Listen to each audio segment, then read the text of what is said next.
Peace, Palm Beach. I feel really tall. This is crazy. Thank you, Nickole. Thank you, Jessica, for those beautiful poems. And thank you in advance, Maggie, for your fantastic poems. Susan and Jennifer, it's really wonderful. I'm so glad to be here. I need to thank Nia for the work she's done with, without a doubt, the finest workshop group.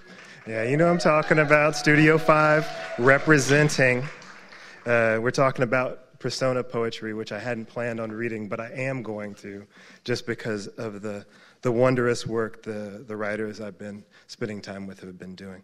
So because I was just enwrapped with poems about love of the environment and the other beings on our planet, and love for ourselves and our significant others, I'm going to read a few poems from my new book of poems. It'll be out in 2022, and it's called On the B-Side, and it's the exact opposite. I thought I was writing love poems, but I guess I was writing what happens after that. So maybe I'll, So it's called On the B-Side. It ends because the beginning won't jumpstart again. Red smudge of a mouth, lipstick all over the place like the afterthought a comet leaves on its way out. What makes this moment unfold like a fine woman raising herself up off of unfamiliar couch? Honky-tonk and the blue honey of an eyeball, perfume and its circuits of heart-shaped introductions. It ends because the innuendos always get lost in the lead-out like a man pawing around for his busted spectacles after he wakes up in the world's stubble. Hand over hand he paws through guitar picks and record changers, clotheslines like the guitar strings snug in the vibrato of all the local infatuations, double panes to peak, crumpled doubled bed waiting to be made on the B-side of the morning. It's all pinned and thumbed as the topography of a skipping record. He could be Ivan Albright himself, forging through a still life of low-rise tutus and skyscrapers cracked in the aftermath of a smile. He could be a whole lot of nothing, his thinning hair, low change in the right pocket jingling down the stair. He stole all of it and was given nothing. Even without glasses, he sees her loud and clean, a human record of herself spinning inside the magnanimous night. So I'm lucky because that sounds sad, but it's not. I've been fortunate to be in love and out of love and in love again. And one of the things that always comes back to me is that moment when you get to have the conversation and somebody has to say it, right? And you say that you love someone for the first time, and only one of two things can happen, right? Either they say yes and everybody's happy, and right, or they start looking around for a way to change the subject, And in this poem, the particular person involved decided that we needed more ice for the drinks we were having. I mean, it all worked out in the end, But so this is called I Say the Thing for the First Time. I say the thing for the first time, and there's no taking it back now. What comes next? Charcoal underbone, dark room for soliloquy, and irises wide at home. Some other party popping off and ending with me counting resignations on a couch made out of my last pennies. Copper profiles dull in the cushions, and they're dull with emancipation and worth almost me. Button nicks instead of eyes. Green patina instead of skin over presidential profiles.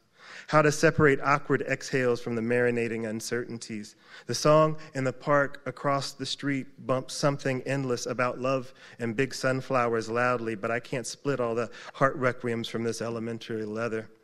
Sneakers and skeletons, arrhythmic in their squeaking together, and somebody else's want garden.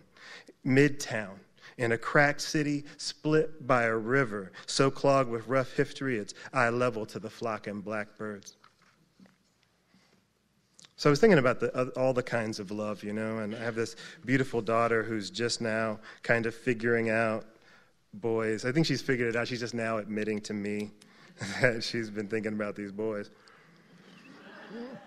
And she's got this crush. I think he's still around. His name's Jake.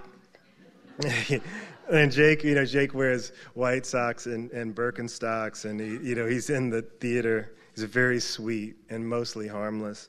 But when I found out about Jake, like I'm putting this guy on blast. I mean, he'll never listen to this, so it doesn't matter. But when I found out about Jake, I decided to write a poem for my daughter just to give her a heads up. And so this poem is called Snakes Because We Say So, and it's for my daughter. Red-headed boys are snakes. Blonde boys are snakes. Those brunette boys like Jake with their shaggy, dreamy hair, them too, they're snakes. All of them, they're snakes. Out in the yard, cartwheeling in late summer purple, these snakes freewheeling with their synth soundtracks. Whoever yelled snake in the crowded bleachers that day is a snake. In the bleached light of vacant Thursday pews, snakes are Baptist guilt minus legs. Empty baptism rivers are snakes. Empty dance floors are snakes. Snakes are guilty because we need to blame somebody. Boys fight so much because they can't tell anybody. Somebody is a snake in a human hat. Some human in a red hat snakes his way to this dangerous future, past the abandoned garden by asking all the wrong questions and never telling the truth. Snakes didn't ask for any of this. Snakes wanted to be a boy with thumbs, with a girlfriend maybe, but they woke up one bright April morning with a malleable heart dancing beneath their shoulderless skin. So, thank you. Yeah, I read that one time when she was in the audience, and it was, I mean, as you can imagine, for a 13-year-old, it's very uncomfortable. I'm going to read one more of these poems from this new book, and then I'll read some stuff from Map to the Stars. It's called Hearing Damage. From what? From want and tumble, from word crumbles in the kitchen's halogen. Here, hands greet the aching butter knife before the big spread. What I want is a better word for instead after the skull and crossbones ideogram on the pill bottle. What I want is a bucket for my panics and my addendums, their severe labels, dialectical fabrications, down-tagged on the sales table each and every spring. Here we go with that old seasonal bullshit again. Put on your earphones so your eardrums don't get punched out. Put on your sunglasses too, just for the flex of it. Love is a short corner full of glossy impossibility. Is it too much to ask for some quiet in this insistent chorus of renew? Is it too much to be momentary in the morning grass, my suede kicks beaten up by the dew? Thanks. You know, I'm not used to anybody clapping ever, except for when I'm done. So I wonder what that means, you know? Yeah, there's a lot of stuff in that book about that. I mean, people only get mad at their former lovers and friends because they loved them that much once, right? And so I've been thinking a lot about that binary. So like Lorna said, this book, Map to the Stars, is set in the 80s. And I want to maybe read like 5 poems from it, and then I'll read a few poems from Big Smoke and get out of the way. The first half of the book is all set in HUD housing where I lived with my mother and my sister and brother.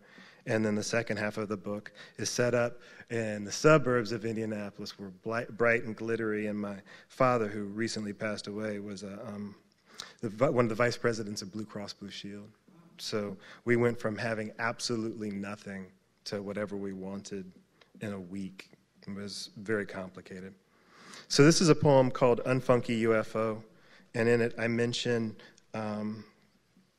the attempted assassination of Ronald Reagan, if you remember that. Unfunky UFO.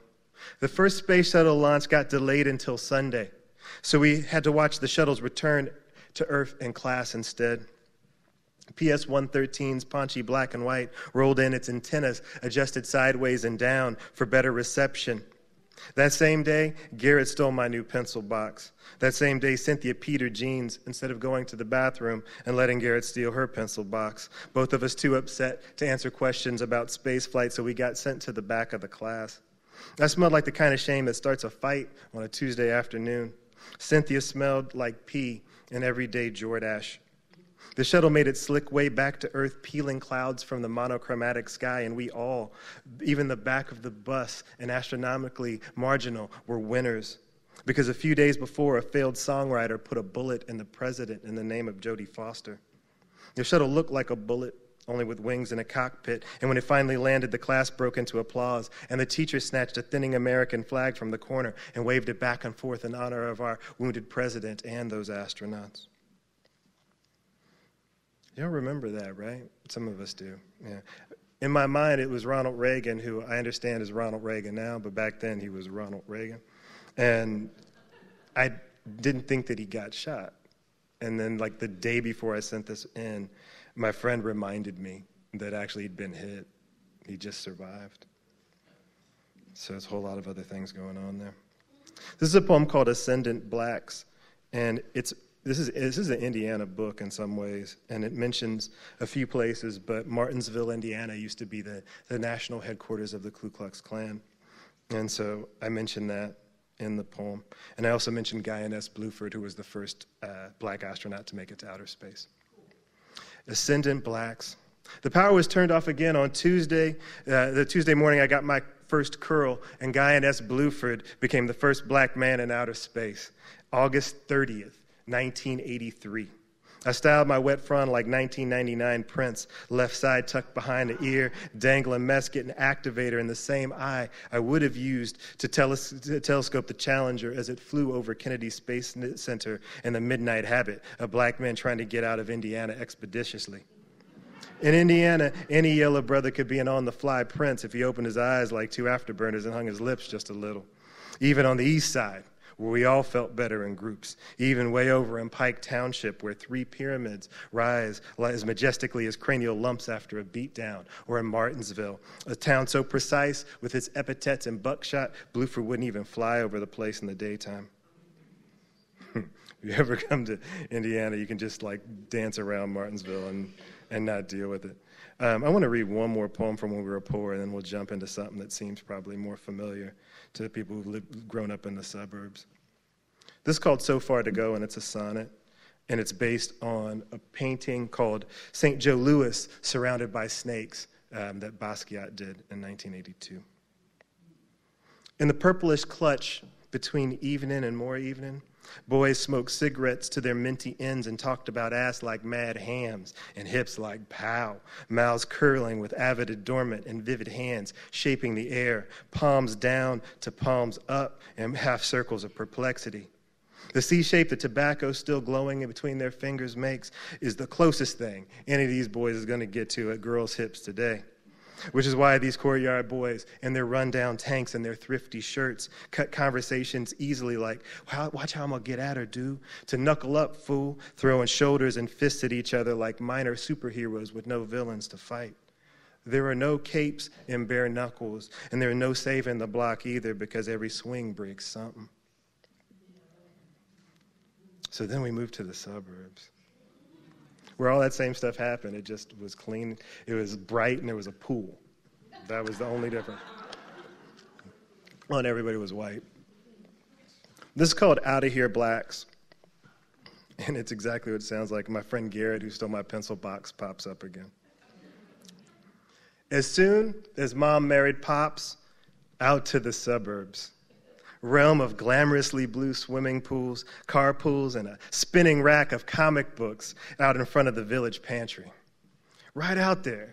They weren't even afraid of you stealing them. And we were out of here, like out of carriage house like kids as soon as the math substitute turned his back. We were out like juice boxes after lunch. We were on the west side, nowhere near our old neighborhood, like a well-organized poverty protest. No moving trucks because we didn't have anything to move out. We were so out of there, I had to call long distance to tell Garrett we were gone. We were outside of our chalk outline piece of town like a bad pitch. We were outlying that old spot like perfectly spelled gentrifications. We were as out of bounds as the how and the why of black kids with 2 white parents now. Desegregation out here. I got me some ice cream out here, like an Eddie Murphy impersonation at the water cooler. We were as uncomfortable as a black joke in our air-conditioned and well-festooned new home. And that's basically it.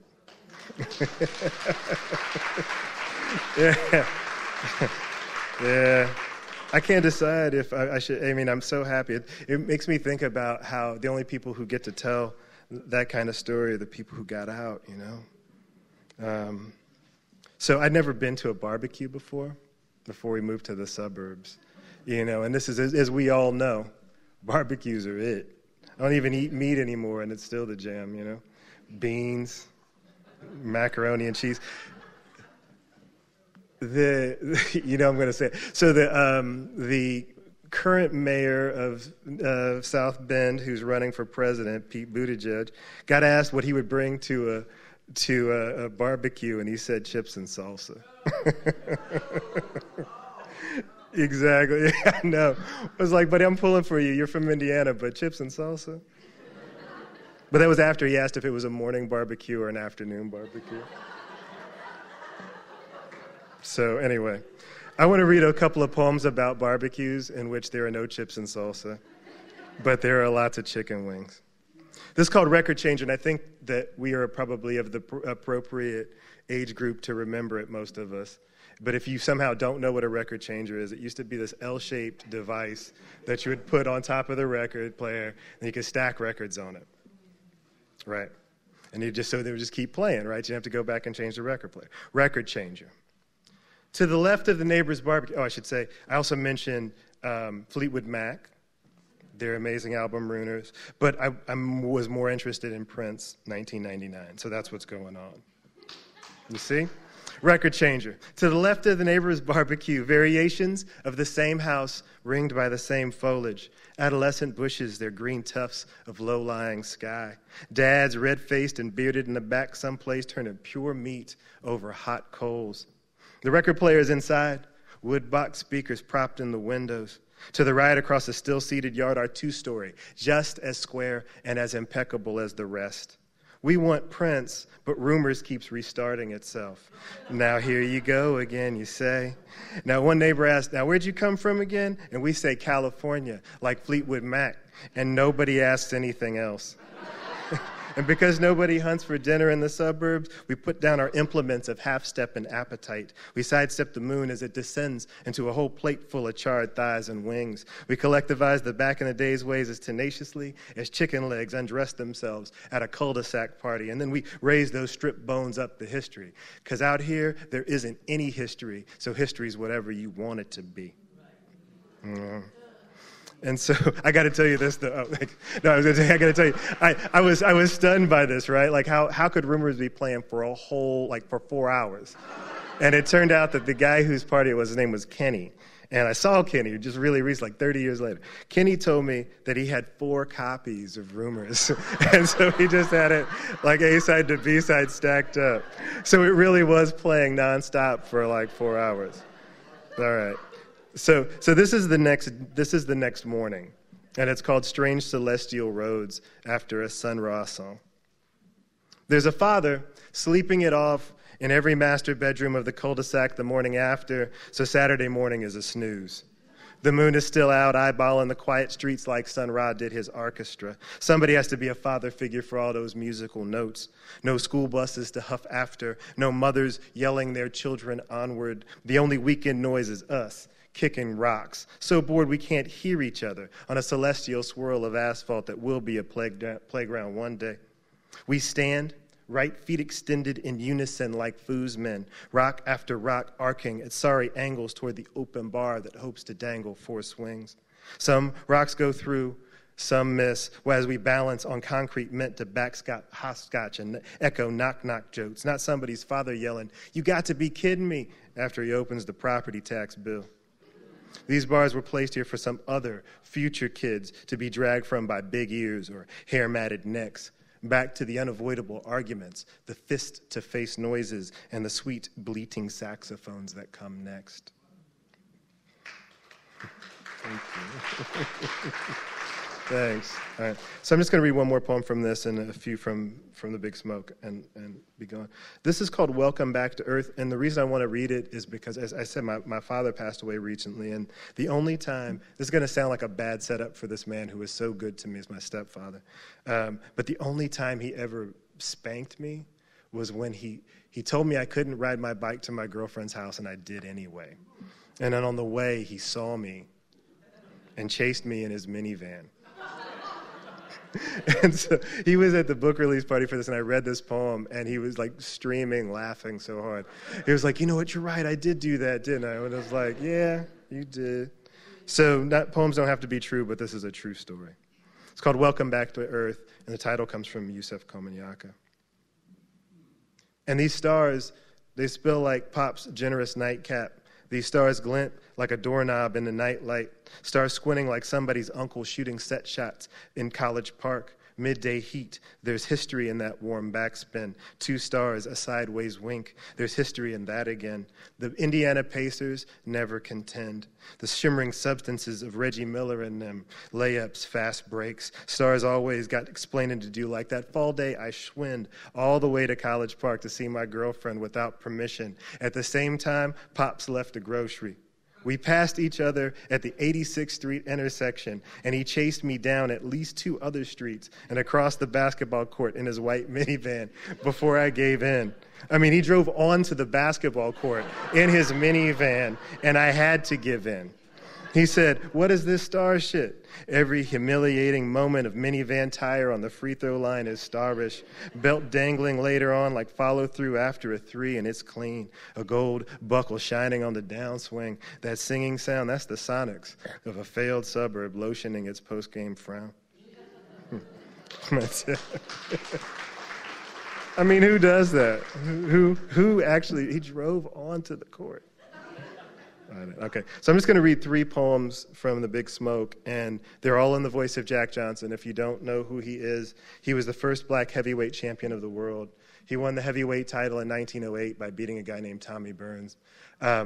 He quit school in 3rd grade, that comes up, but he taught himself to speak Italian. He taught himself to play classical music, I mean, just everything. He was a magnificent intellect and also a person of his time, which made him deeply problematic in some ways.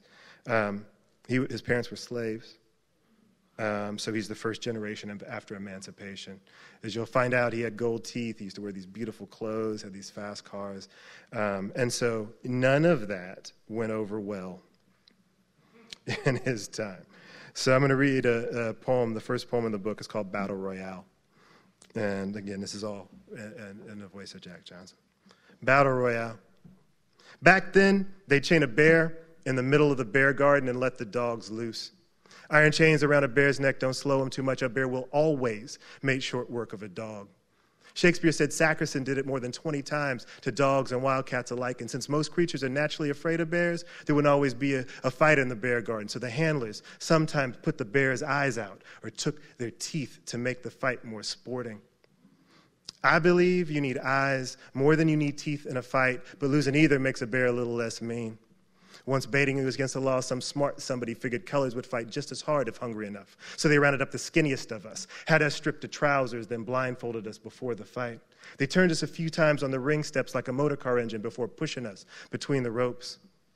When the bell rang, it seemed like I got hit from 8 directions. I don't know where those punches came from, but I swung so hard, my shoulder hadn't been right since, because the man said, only the last darky on his feet gets a meal.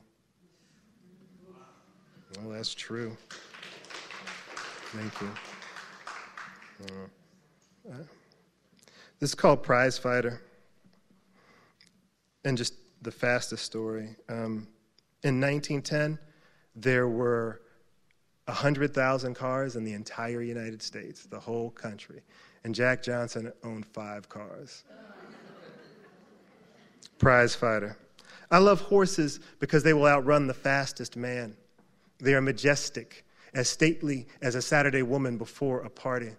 Horses smell like what it means to be fast. Sweat and gravel kicked up on early morning runs, the in and out of breath like gravel and tired lungs.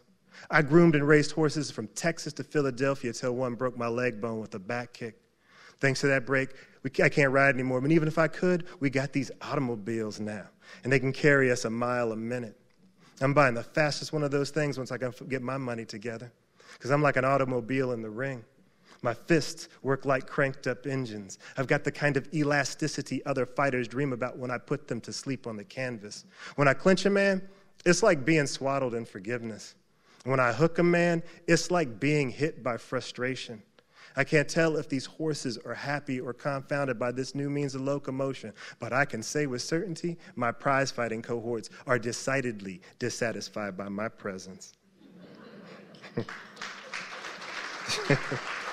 I mean, come on.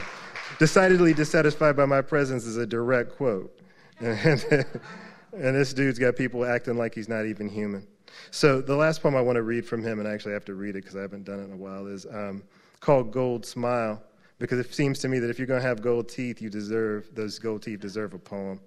And it's got an epigraph from Shakespeare.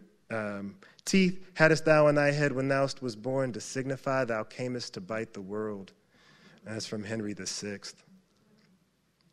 They call teeth dent in France, and the name makes sense the way teeth do what they do to bacon and shoulders and cakes. The French word for gold is or. So when the folks in Paris describe my smile, it sounds like what happens when I punch a door. Dent's door. Dent's door, the French children say when I open wide. Dent's door, Etta said when she locked herself in the powder room. Tommy Burns said Dent's door when I was hooking him into asking for forgiveness. His people back in Canada would have said the exact same thing if they were there to witness our spectacle. Before I got into the ring, I told Tommy, the only reason I got these gold uppers is to make every bite of my food twice as expensive as it used to be. Thank you.